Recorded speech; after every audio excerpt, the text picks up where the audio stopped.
ដល់ណាហើយការចរចានយោបាយចាស់ទុំចរចាកោះគុជជាមួយថៃឃើញនាយករដ្ឋមន្ត្រីថៃមកទស្សនកិច្ចនៅស្រុកខ្មែរ2ថ្ងៃហើយខ្ញុំចាំតាមដានមើលព័ត៌មានអត់មានឃើញសម្ដេចឪសម្ដេចកូន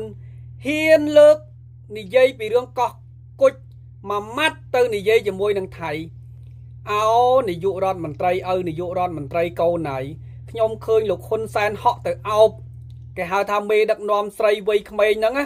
ខ្ញុំពិតជាអៀនខ្លួនជំនួសសំបីតែនាយករដ្ឋមន្ត្រីថៃផៃថងឋានហ្នឹងក៏មើលទៅគាត់រៀងរអារញើតគាត់រៀងលាអៀខ្លួនដែរខ្ញុំចង់ឲ្យលោកហ៊ុនសែនកុំធ្វើអញ្ចឹងទទួលបដិសន្ធារកិច្ច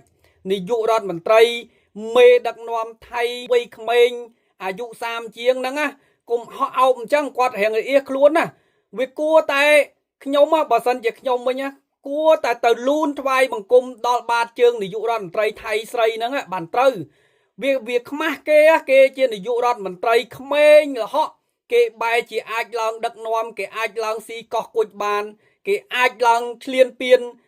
ទឹកដីខ្មែរតាំងពីប្រាសាទតាមាន់ប្រាសាទតាកបីចំណែកមេដឹកនាំឯងទាំងឪទាំងកូនទៅហក់អោបគេវាគ្មានអារម្មណ៍ថាវាគួរឲ្យខ្មាស់អៀនមែនតែនពលរដ្ឋខ្មែរកំពុងតែឆ្ងល់ក៏កំពុងតែផ្ដាំផ្ញើសួរថាមិនហើយនយោបាយចរចានយោបាយចាស់ទុំជាមួយនឹងថៃអត់មានឃើញហ៊ានលើកមតិយោបល់រឿងកោះគុជនឹងយកមកនិយាយហើយពលរដ្ឋខ្មែរក៏កុំភ្លេចរឿងកោះគុជឲ្យសោះប្រសិនបើយើងនាំគ្នាភ្លេចនោះគេនឹងគេហៅថាលុបបំបត្តិបង្កើតព្រឹត្តិការណ៍ថ្មីដើម្បីលុបអាព្រឹត្តិការណ៍ចាស់លុបរឿងទឹកដីស្ងាត់គេស៊ីបាត់ស្ងាត់គេស៊ីស៊ូគ្នាបាត់ឥឡូវហ្នឹងឃើញចុះកិច្ចសន្យាចំនួន7ចំណុចមិនដឹងជាមានស្អីខ្លះទេចុះកិច្ចសន្យាអីចុះកិច្ចសន្យាទៅគុំតែចុះកិច្ចសន្យាបាត់ទឹកបាត់ដីគុំតែកិច្ចសន្យាចាប់គេហៅថាបញ្ជូនជនភៀសខ្លួននយោបាយដែលពលរដ្ឋខ្មែររត់ទៅភៀសខ្លួននៅថៃចាប់បញ្ជូនថៃគេចំណេញដល់ប្រទេសជាតិគេខ្លាំងជាងខ្ញុំហ៊ានទទួលស្គាល់បែបនេះពីព្រោះមិនមែនយើងជាអ្នកនិយាយទេសូម្បីតែរដ្ឋសភាថៃមេដឹកនាំស្រីផៃថងឋានហ្នឹង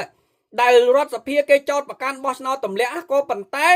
បោះឆ្នោតអត់ឈ្នះសម្លេងភាគច្រើនរដ្ឋសភាគឺគេពួកប្រឆាំងនិយាយថាមេដឹកនាំស្រីថៃហ្នឹងធ្វើឲ្យបាត់ទឹកបាត់ដីមកខ្មែរក៏ប៉ុន្តែសម្លេងភាគច្រើនណាគឺគេអត់គ្រប់គ្រងគេថានាយករដ្ឋមន្ត្រីថៃហ្នឹងដឹកនាំល្អអាចយកទឹកដីខ្មែរបានវាពិតជាការពិតវាខ្ញុំជឿ 100% វាឃើញជាក់ស្ដែងហើយសម្លេងភាគច្រើនមិនមែនខ្ញុំជាអ្នកនិយាយពលរដ្ឋខ្មែរជាអ្នកថាទេគឺសម្លេងរដ្ឋសភាថៃគេជាអ្នកនិយាយតែម្ដងគេ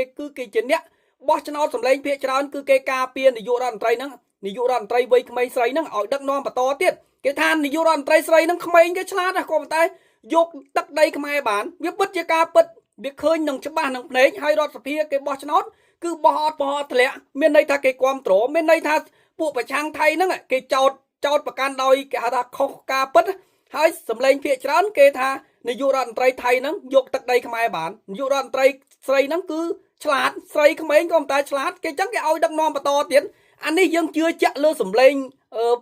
រដ្ឋសភាថៃដែរហើយយើងក៏មើលឃើញគេហៅថាខួរក្បាលរបស់យើងក៏មើលឃើញអញ្ចឹងកៅភ្នែករបស់យើងទាំងគូហ្នឹងក៏មើលឃើញការពិតបែបហ្នឹងថាវាពិតជា